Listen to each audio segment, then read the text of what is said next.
My name is Dr. Shawna Pandya, and I live in Canada. I am 32 years old. Okay. So my parents are from Mumbai. My dad was born in Kodinur. They're both Gujarati. They speak Gujarati as their mother tongue. And after growing up and doing their education in Mumbai, they immigrated to Canada in the early 1980s, and I was born and brought up in Canada. Even when I was little, me and my brother were always doing chores, you know, everything from mopping, cleaning the house, vacuuming, and there was no questioning that. And the other side of that, though, is even though we had a strict upbringing, is that my parents were very, very loving, and they strove to give us every single opportunity they could.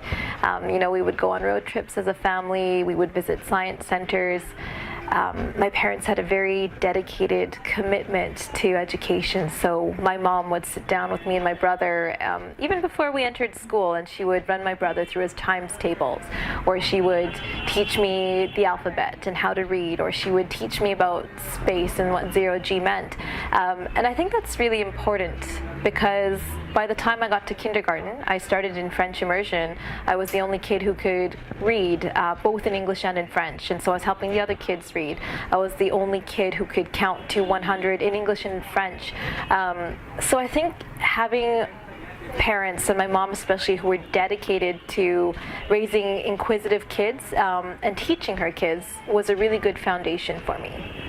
Like any parents, my parents give a lot of advice, and so, as the kid, sometimes you'll filter it out, but then I'll think back to something he said and it's like, oh yeah, that makes a lot of sense. So one of those things is, he told me in passing one day, he said, what's the difference between success and activity? And he said, activity is eating soup with a fork, and he said success is eating soup with a spoon.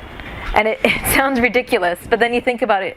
And sometimes when I feel like I'm spinning my wheels, I think, am I eating soup with a fork right now, or am I eating soup with a spoon? So it's just little things like that. Or, ever since I was little, he said, learn the meaning of discipline. Learn to be disciplined, and you'll learn to be successful. And you don't know what that means when you're a kid. But when you're older, you really, it's something I think about now daily. So my dad, I'm still learning from him all the time. And he's just a very serene, easygoing, forgiving person. From my mom, she's the opposite. She's very type A. She's driven. Even now, she can easily pull an all-nighter and do what she needs to do. She works incredibly hard. The amount of work she can get done in one day would probably take 4 other people to do. So she's like this tour de force. She can, the amount of energy she has, I think that's where I get a lot of it. It's just, she blazes into a room and things are done. And so it's like sometimes I wonder if I can keep up with her. Why did your parents move from India to Canada? My parents emigrated to Canada for a variety of reasons, but the biggest thing was I think they wanted to give their kids every opportunity in the world. And that's not to say that you can't have an opportunity regardless of where you are brought up. You hear these amazing stories of any country, of children and adults in any country achieving success. That being said, it's a reality that some societies and some countries are going to give you more opportunities and equality than others. And my parents wanted to have good job prospects. My dad's a physiotherapist. He had interviews and job offers from Australia, Switzerland, USA, Canada, and they looked at their offers and they looked at their opportunities, and they eventually chose Canada. I read somewhere that your first initial profession that you what you wanted to become was a superhero. Yes. Where does that stem from? I was always a really ambitious kid, so I wanted, I never had any limits growing up, so I always thought, what's the most incredible thing I can do? So when I was 4, I wanted to be a superhero and solve all the world's problems, and I thought, well, by the time I was 7, well, you can't go to school for that. There's no superhero school. So then I thought, okay, I'll be a billionaire. I'll be like Bill Gates and use my money to solve all the world's problems. But again, you can't go to billionaire school. So then I thought, okay, I'll be an astronaut, because being an astronaut is also really, really ambitious. And by that time, I was 12 years old. And then eventually I realized that you don't go to astronaut school. You go be something else, then eventually you'll be selected as an astronaut, and even that's very competitive. So then eventually I said, okay, I want to be a neurosurgeon, and that kind of stemmed from my admiration of Canada's first female astronaut, Dr. Roberta Bondar, who was a neuro-ophthalmologist. So I thought, okay, well, let me go into neurosurgery because that sounds really cool. And then from the time I was 15 onwards, I thought, okay, that's the dream I'm going to pursue. Which superhero did you admire when you were then I think 4 to 7? So this is going to sound really silly, but I think kids the world over know about Transformers. So I loved Optimus Prime, and so they were the good guys, and they were all Optimus Prime and his sidekicks. So I thought, okay, I'll be a crime fighter with the Transformers, because when you're 4, you don't know any better. Right. I think so. That's when it started, right? That's when it started. I would literally be on the bus to kindergarten and to grade 1, and that's what I would be daydreaming in my head, that I was fighting crime. And I remember one time I got so wrapped up. Keep in mind I was only 5 years old at this point. I got so wrapped up in my daydream, I actually forgot we were at the transfer point, and then the other bus started to go, and then I had said to the bus driver, wait, I'm still on the bus, and he's like, what are you doing? Like, that's how much I was wrapped up in my little daydreams. You know, there were so many factors, internal and external. It was really, you know, it was a really tough decision to leave. But at the end of the day, it was the right decision. You know, do I miss surgery? Absolutely. Am I happy when I go back into the OR to assist? Absolutely. So you know, it was kind of it was bittersweet, because I'm very, very happy with where I am today. If you would have asked me if all the adventures that had come after, if I ever could have imagined that when I was in neurosurgery, the answer would have been no. Like, honestly, there would be times in neurosurgery where I'd ask myself, what possibly could make me leave this profession? And I would say, you know, the only other thing I've ever wanted to be in life is an astronaut. And, you know, at that time, there was no ongoing selection, or there were no courses, or there was no opportunity. So I thought, you know, is leaving neurosurgery the right thing? And at the time, it isn't clear, but looking back now, everything that's happened since has been unimaginably good. So, you know, sometimes you have to take that leap of faith. What was the first thought after you left neurosurgery? Like, what am I going to do? Sorts. Well, we can talk about. How did you pick yourself up from then? And like, it's a really good question. How did I feel when I left neurosurgery? You know, there's a bit of a grieving period. You feel like a failure, right? Because you're here at this, you know, training in a very competitive field. You spend all your time at work, and you only go home to sleep, or maybe to shower and freshen up. So that's your entire life, and so to suddenly leave is like having a surgery of its own. And so you spend this time grieving. It's like trying to get over a bad relationship, or a long-term relationship. And so you keep asking yourself, what can I do next? Where do I go? And so it was like this. It took a lot of soul searching, and also a lot of doership, because after, you know, sitting around for a couple of weeks, you realize, well, nothing's going to get done this way. So then the way I came about to overcoming that is I started doing electives in other fields. So I did a rotation in forensic psychiatry. So not only are you working with really, really mentally ill patients, but who have been so mentally ill as that they've committed crimes, some of them very violent, some of them very horrible. You know, I sat in on group therapy with convicted felons who had antisocial personality disorder, which, you know, the common parlance is psychopaths or sociopaths, and just, you know, observing personality types that have gone that far from the norm is just incredibly, it gives you a lot of insight as to, okay, maybe my life's not that bad. The next thing I did was I worked at a refugee clinic, and that was another way of gaining perspective. It's like, okay, so maybe I'm not on track where I want to be in life, but you also realize that there are people who are being persecuted or who are unable to live safely in their own country or their own city for reasons that have nothing to do with them, you know, but it also gives you a lot of faith in the human spirit, because you see people from all walks of life. You know, they might have been doctors, they might have been lawyers, they might have been, you know, homemakers or just new parents, but they're willing to leave everything so they can start a new life. So that was tremendously, you know, fulfilling as well. And then next I went to work on a military base, just wondering if, you know, I've always been interested in tough jobs and seeing, you know, the best and worst of humanity of what they have to offer. So I worked with, I did a rotation with the Canadian Armed Forces on a local military base, and just, you know, also got more insight and perspective as to what, you know, what is it like living in a difficult environment? What is it like to have post-traumatic stress disorder, PTSD? And that gives you more insight about, okay, whatever problems I have, this is like, let's put this in perspective. And the common thread through all of these rotations was primary care. So I thought, okay, well, I'm going from neurosurgery, what other fields in medicine can I explore? And, you know, there were a lot of considerations, but ultimately I ended up in primary care or general practice or family medicine.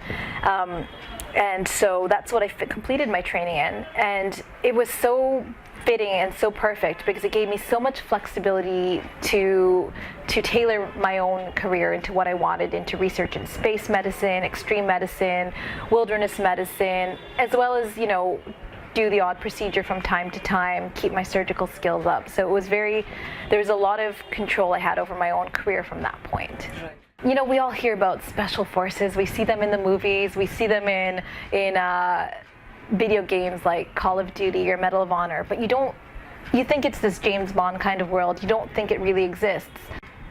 So psychological resilience or mental toughness is something you can learn. And I would just, you know, I would read these books and I would think, okay, how can I incorporate this into my own life? So I met this guy, and it so happened that it turned out he was still an active duty SEAL. And so he was actually, it turned out to be a really nice guy. And so he started answering all my questions. And so from there we struck up a friendship, and then it turned out we both have a background in martial arts. Him obviously a lot more than me because that's what he does for a living. And it turned out that he was going to Thailand to train in Muay Thai, and I said, okay, my main background is in taekwondo, but I've always, you know, I've done a little bit of Muay Thai, and it's always been like on my to-do list in life to go do a martial arts training camp. Right. So it just ended up that we ended up going training, and then you learn, you know, it's all this continuing. Sometimes you wonder how things line up in your life, and this was just one of those things where, you know, I needed to learn about resilience. You know, I ended up working on the military base. I met a real-life Navy SEAL. I went and trained in Muay Thai in Thailand. And for people who are, you know, professional athletes or incredibly fit, maybe this is not a workout for them. But basically, we were waking up in the morning, walking 1 mile to the gym, training in Muay Thai for 2 hours, going and swimming like 10 laps, walking a mile back, taking a rest, and then going doing the same thing in the afternoon. And it was really pushing yourself, but it felt great. Like, just doing all that physical activity felt really good.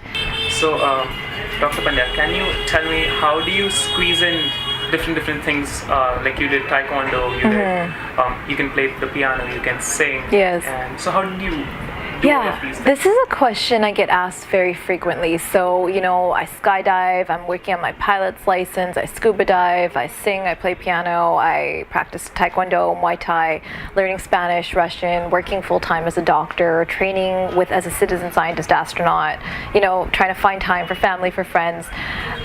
So I get asked this question a lot. So what I want to tell people is that, first of all, relax. You know, there's a season for everything. It's so important to remember that. So just because I do so much doesn't mean I'm out doing 17 different things every single day, because there's only so many hours in a day. So, you know, I'm not scuba diving, flying, and skydiving on the same day, right? You have to pick the top 3 most important things. So, you know, on this day it might be fitness, it might be going to work, and it might be that I have a teleconference or deadline for something space related, right? So that's the most important thing. But the other thing is, I often use laws of physics to help explain my life, right? So look at Newton's second and third laws. An object at rest tends to stay at rest. An object in motion tends to stay in motion. So when I have momentum going, I like to keep that momentum up. So that helps me go swing from one vine to another. And we all have our own priorities. Learn what your own priorities are. So, family is a tremendous priority for so many people. And if someone's ambition is to become a parent, then, you can't say that I'm going to do all these other things and be a parent. But the biggest thing is prioritizing. Checklists definitely run my life. And then in a lot of my talks, I've recently started talking about what I call a rate of scan. So even if you're driving a car, you have a rate of scan. You're looking in the rearview mirror, you're looking at your instruments, you're looking around you. That's your rate of scan. It's the same thing in scuba diving, it's the same thing in skydiving, it's the same thing in piloting. But it took me doing all these activities to really learn that that's how I goal set. So I have a rate of scan for life as well. What needs to be done today? What needs to be done this week, next month, this year?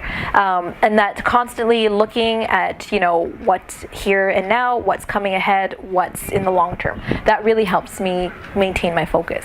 But it's important not to get intimidated because, it comes down to a simple principle of just prioritizing and then acting on that. And then the last part of that is surround yourself by people who are just, inspiring to you as well. So as much as people think I've done in my life, when I log on to my Facebook in the morning, I'm like, oh my God, I need to do more. I saw on the news that you advocated for women empowerment and how parents should support their girl child and facilitate however they want to move forward. I just want to ask, where does that stem from? What is that one instance that? Yeah, I'm really a passionate advocate of what we call STEM fields, so science, technology, engineering, medicine. I'm always happy to talk to schools, to students, and especially for women. So in the past year since I've started doing all this work, in the citizen scientist astronaut field, I've been getting messages from all over the world saying you're inspiring, you're amazing, and I never started out wanting to be a role model, but now I see how much it matters to people to see that someone can be there and do that. And what I've also realized is that part of where you end up in life is luck. And it's you win a lottery, either sometimes by nature of where you're born, by the family that you have. So I've been incredibly lucky by having a family that's incredibly supportive, by having an academic program that's been incredibly supportive. Like, a lot of things had to line up for me to be able to do what I need to do to succeed. Not everyone has that opportunity. There could be the next Einstein who's living in sub-Saharan Africa, who's struggling to get by because they don't have enough food or water. And the more you travel, the more you read about in the news, you realize that not everyone has the same access to opportunity and education. I'm currently reading the biography of Nobel Prize laureate Malala Yousafzai, and it's so insightful about this girl's fight to be educated when the Taliban has taken over in Pakistan, and they're saying girls can't go to school, and she has to hide her books under her shawl. She has to refuse to wear her school uniform just so she can be educated. And you realize how much you take your own education for granted. So that's the one side of it, realizing that there's so much we have to overcome. And then when I think of how wonderful people have been to me in terms of mentoring me. So when I was interning at NASA, the astronauts, both for the Canadian Space Agency and NASA, were so gracious with their time. When I was at Singularity University in Silicon Valley. So can you just leave one last message for International Women's Day?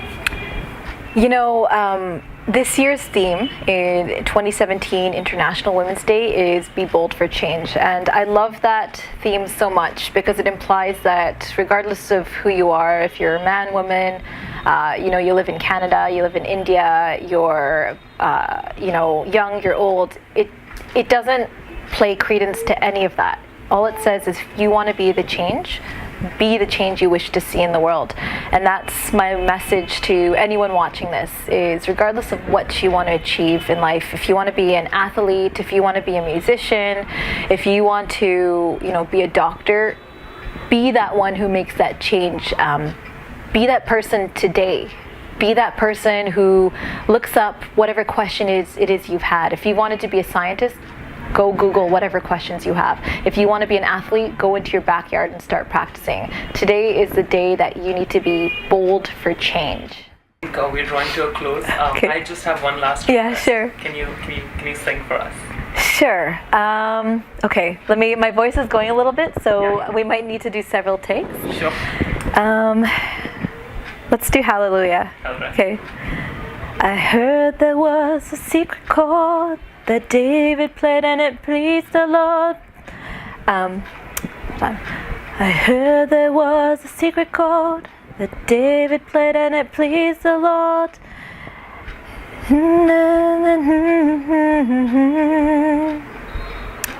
It goes like this: the fourth, the fifth, the minor fall, the major lift, the baffled king composing hallelujah, hallelujah, hallelujah, hallelujah, hallelujah.